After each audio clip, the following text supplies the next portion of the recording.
memudahkan kita untuk beramal dengan sempurna. Sebagaimana yang kita diperintahkan oleh Allah Subhanahu wa taala berkenaan dengan Kaabah ini, bagaimana Allah Subhanahu wa taala memerintahkan kita supaya solat hanya kepada Kaabah Al-Musyarrafah, kiblat kita yang satu. Kenapa? Tahu. Memang pun perintah Allah tu memanglah sudah pasti. Tapi kenapa? Ada sebab lain ke? Kenapa kita diperintah? Ada sebab-sebab? Tiada. Memang Allah perintahkan kita ni menghadap ke Baitullahil Haram. Walaupun dulu ke Masjidil Aqsa, itulah dipanggil ta'abbudi. Perintah yang menunjukkan bahawa kita ini sebagai hamba Allah Subhanahu wa taala, kita tidak layak dan kita tidak mempersoalkan sedikit pun apa yang diperintahkan oleh Allah. Ta'abbudi maksudnya kita semata-mata diperintahkan untuk kiblat kita ke Makkah.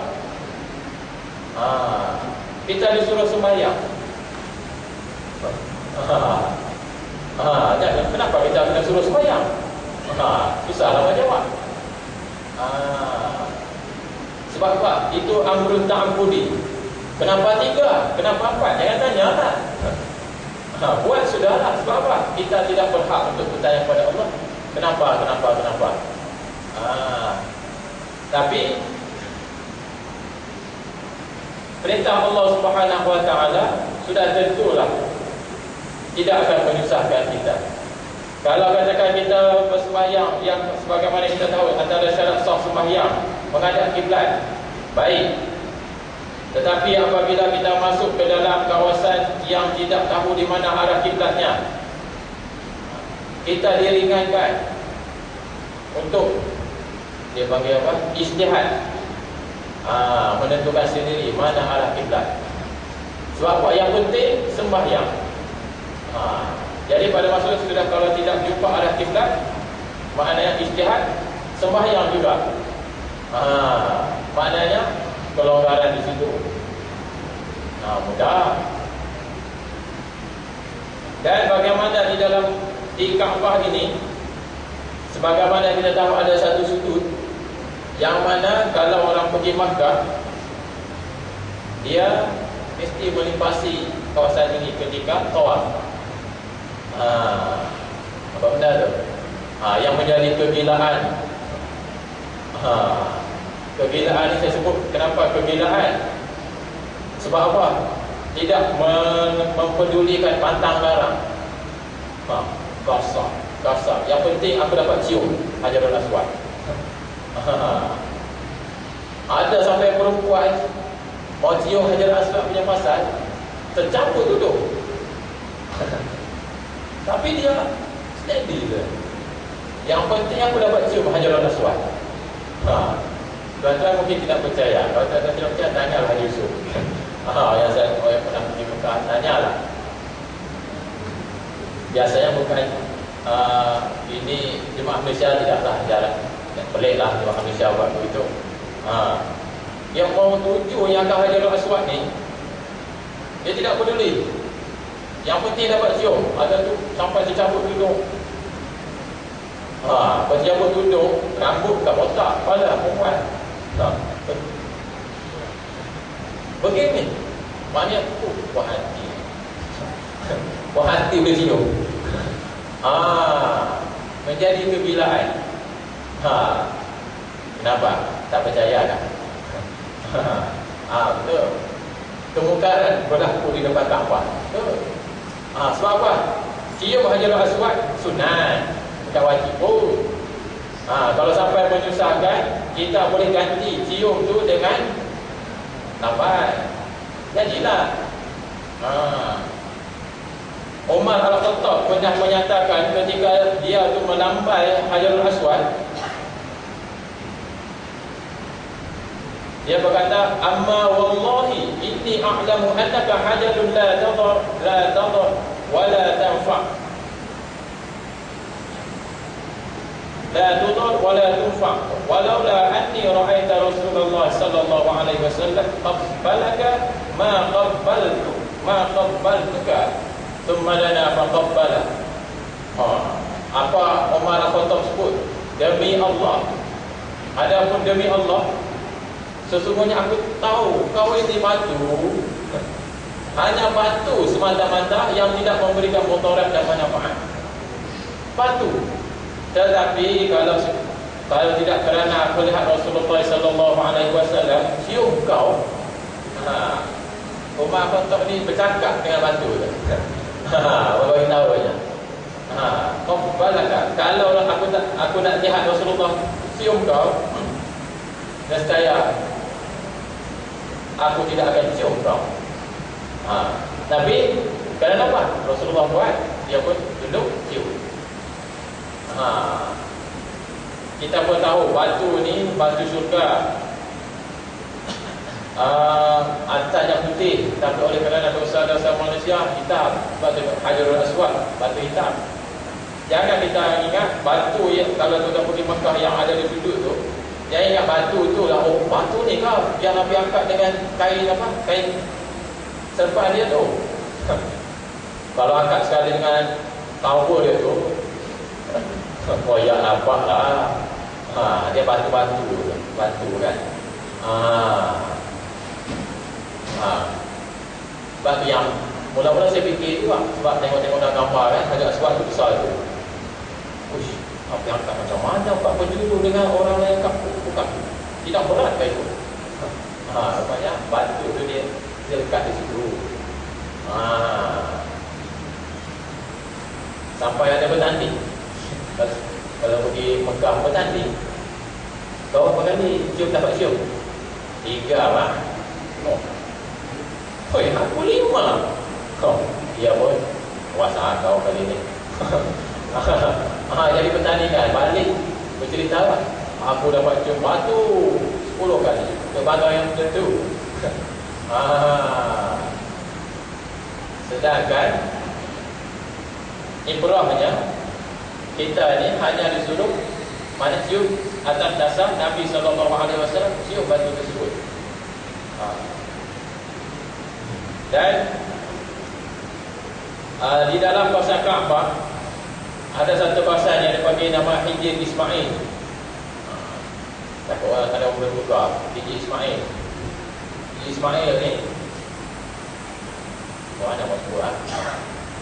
Dia yang apa ada melengkung tu. Ulama-ulama sebut Hijr Ismail ni adalah sebahagian daripada Kaabah. Sebab tu orang tidak tawaf melalui tu, orang pusing tidak panjat Hijr Ismail tu. Dan jangan bertukar pula dengan rukun Yamani. Dia bukan main pergi cium. Dia kata aku berapa kali? Aku setiap kali aku tawaf aku cium rukun yang Hajarul Aswad. Kalau dia pindah ni Hajarul Aswad ni tawaf aku susah mau cium, tapi dia senang-senang saja. Rupanya dia pergi cium rukun Yamani. Nampak. Rukun Yamani tu orang tak pergi cium lah. Kalau cium tu tak tahu lah mampu apa tu.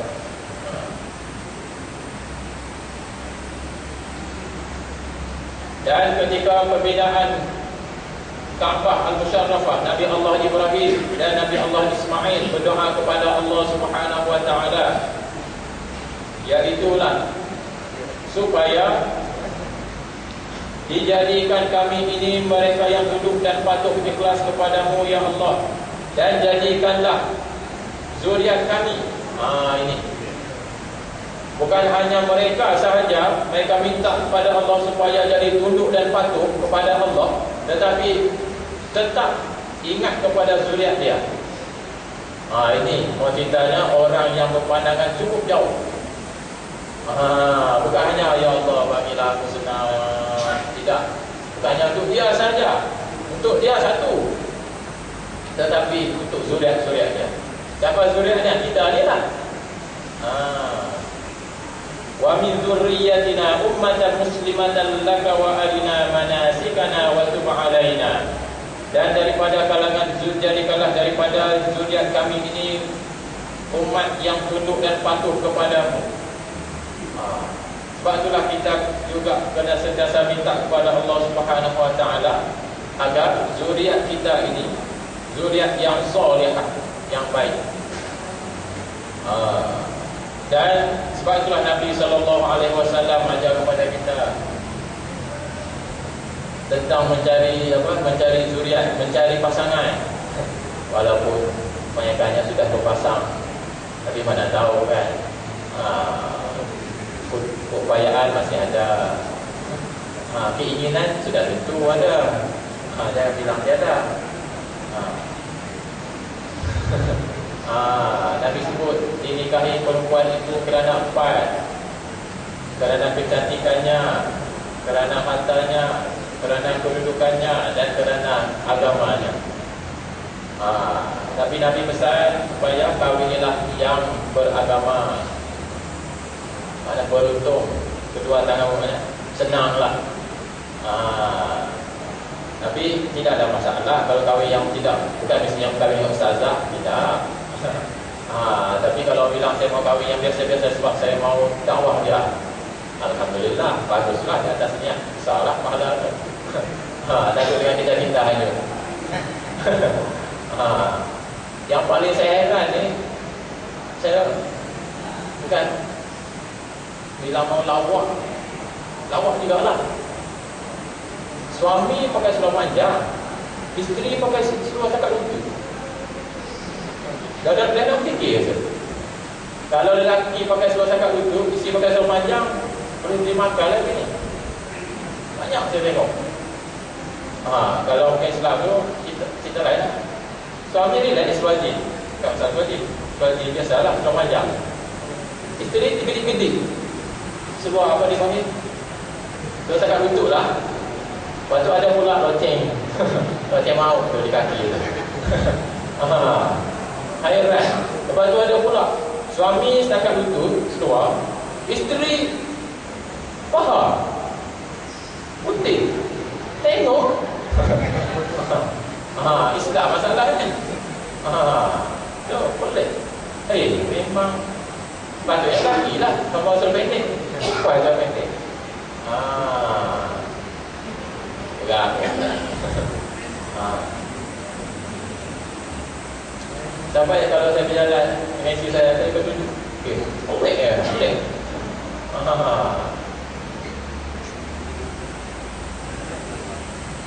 Dan seterusnya, Nabi Allah Ibrahim mohon kepada Allah supaya zuriatnya daripada orang yang tunduk dan patuh kepadanya, ikhlas kepadanya, dan mematuhi arahan Allah Subhanahu Wa Taala, supaya Islam itu sentiasa kekal sepanjang zaman.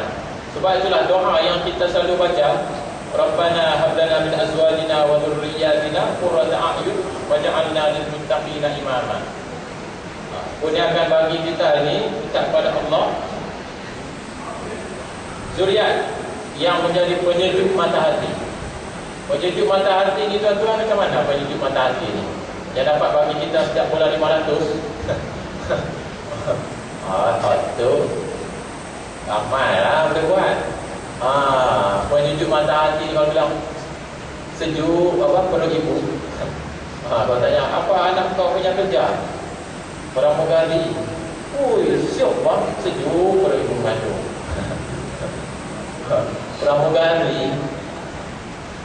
Pramugari ni masalah kerja kapal terbang ni yang menghidangkan arak ni tuan-tuan. Di kesempatan ni saya ingin pesanlah, kita tengok ramai anak-anak gadis Islam kita ni bekerja di supermarket, di kaunter ni masalah di kaunter ni, yang itulah yang bukan dia masalah kerja kaunter. Apabila datang arak tu, dia jadi cashier kaunter. Sedangkan pekerjaan itu dilaknat, walaupun dia bukan minum, dia bukan beli, tapi dia menjadi jurujual pun bukan anak tuan-tuan. Bagi tahulah kalau ada anak buah yang kerja tu, bagi tahu Minta dia duduk bahagian lain lah. Sebab apa? Sian. Tapi Ustaz tidak, kenapa Ustaz sini tidak kasih tahu? Memang saya rumah lah. Kalau ada anak buah kita, anak kita yang bekerja di kaunter, bagi peringatan. Sebab apa? Takut hasil masuk ke haram.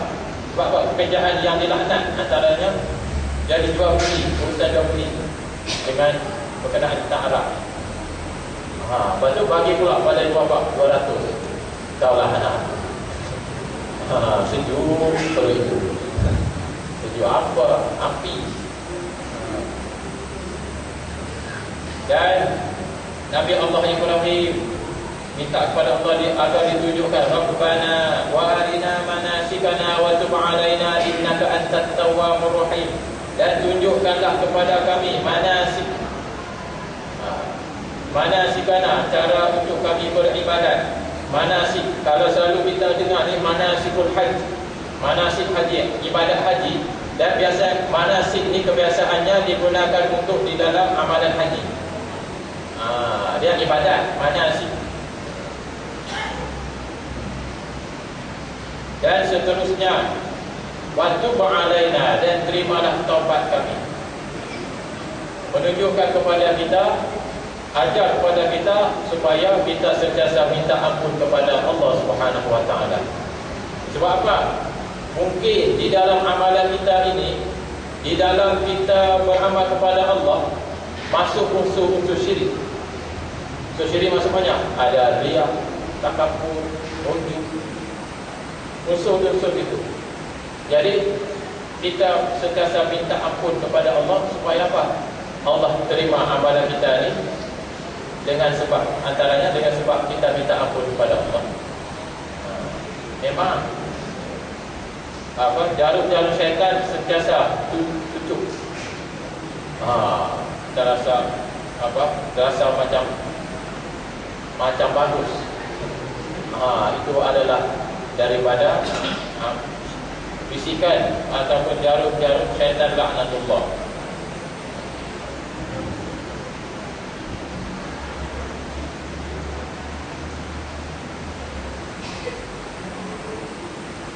Dan seterusnya,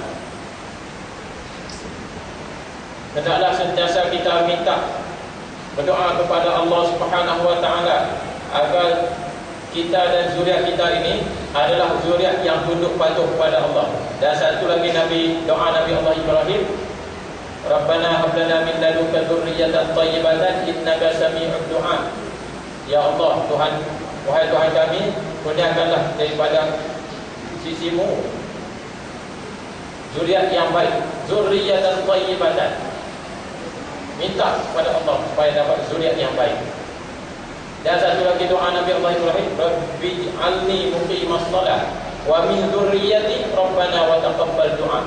Wahai Tuhan kami, jadikanlah aku ini dan daripada kalangan zuriatku, iaitulah orang yang mendirikan solat. Wahai Tuhan kami, rabbana wa taqabbal du'a. Wahai Tuhan kami, ampuni terimalah doa kami itu. Asal saja Nabi minta doa, dia tidak minta hanya untuk dia sahaja. Tetap dia akan minta untuk zuriat dia. Kalau Nabi Muhammad SAW, dia minta untuk dia dan dia akan minta untuk umat dia.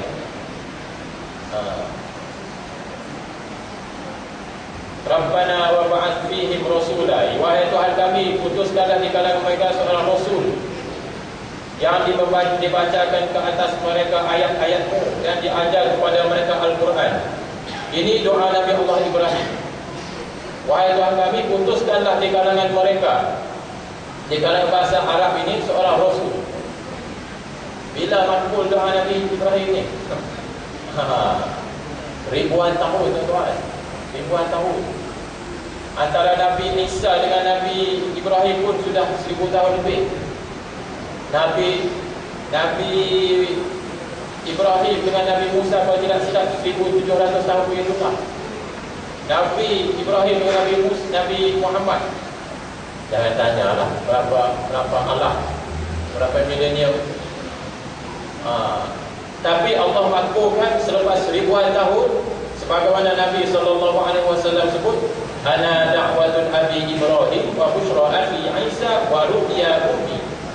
Aku ini adalah hasil daripada doa bapa Ibrahim dan kabar gembira daripada saudaraku Isa di dalam kitab Injil, dan mimpi yang benar daripada ibu. Sebab itulah doa ni, anak cucu kita ni jangan kita putuskan. Sebab apa? Zuriat kita ni, kita nak kita semua dan ahli keluarga kita ni sama-sama dapat masuk syurga Allah. Sebab itulah kalau kita tengok anak-anak kita, saudara-saudara kita, biarlah ada perasaan kepada kita ni dalam diri kita supaya apa? Bukan bagi tahu kepada dia.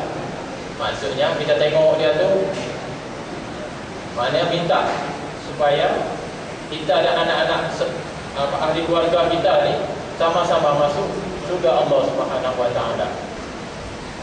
Sanggupkah kita lihat saudara ahli keluarga kita masuk neraka? Tidak, sudah tentu tidak. Kena ada perasaan demikian. Sebab itulah doa hendaklah sentiasa kita minta kepada Allah Subhanahu wa taala.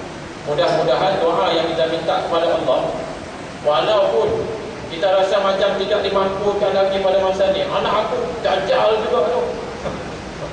Asyik-asyik kena apa? Kena asyik-asyik saya kena panggil saja dengan pihak sekolah. Malu sudah muka ni, tapal sudah muka. Sebab apa? Asyik-asyik kena panggil saja dengan guru disiplin sekolah. Mana tahu benda akan datang. Dia itulah yang akan menjadi apa? Pembela kepada Islam. Mana tahu? Sebab apa? Atas dasar doa, mungkin di atas doa yang kita panjatkan kepada Allah. Mana tahu sekarang ni biasalah. Zaman muda, saya pun panggil apa? Kalau tengah ada main bola letak, tak bola letak. Palui. Zaman muda. Tapi mungkin kerana berkat doa nenek untuk nenek kita jadi begini. Mana tahu kan? Jadi sama-samalah kita berdoa agar anak cucu kita ni, walaupun kita nampak sekarang gila gambar, mana? Jangan. Mana tahu akan datang, dialah akan jadi pembela kepada Islam sendiri. Wallahu a'lam. Apa yang baik datang daripada Allah, apa yang kurang datang daripada Tuhan saya. Aku qouli hadza wa astaghfirullahal azim. Wa lakum assalamu alaikum warahmatullahi wabarakatuh. Kafarah dan